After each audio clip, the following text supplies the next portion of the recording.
With an anticipated hot pace coming up in this year's Kentucky Derby, I thought we'd do our top 5, looking at the 5 fastest half miles going back to 2000 in the Kentucky Derby and what resulted from that. We'll kick things off with a little bit of an aberration. 2012, I'll Have Another won the Kentucky Derby.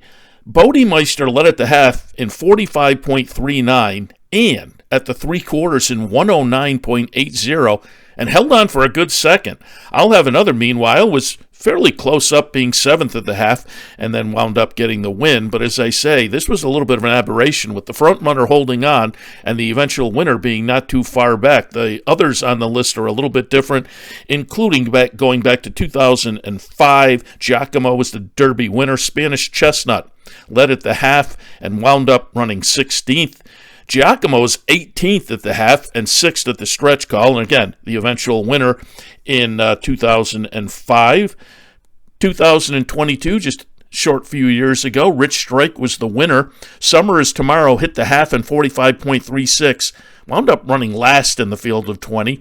Meanwhile, Rich Strike was 18th at the half. He was 3rd at the stretch call. Travis Stone at the half set a merciless pace, and things fell apart, but fell into the lap of Rich Strike coming up on the inside to get the victory in 2022.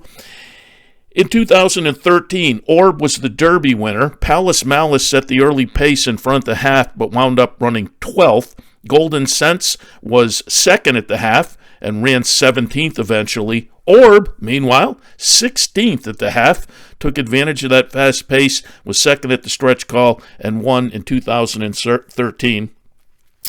And in the fastest half mile in Derby history, 2001, Monarchos winds up to be the winner. Song and a Prayer and Balto Star were 1-2 early on after that first half mile. They wound up running 13th and 14th. Monarchos was 13th at the half, 2nd at the stretch call, and then gets the victory in 159.97.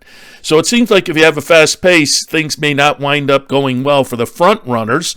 Folks can come from the back of the pack and make the most of it, but you have to be fairly close as they turn for home. So we'll see how it works out coming up in just a couple of weeks at Churchill in Derby 2025. Make sure to follow us on Twitter and Instagram, and if you're watching on YouTube, like, subscribe, and comment.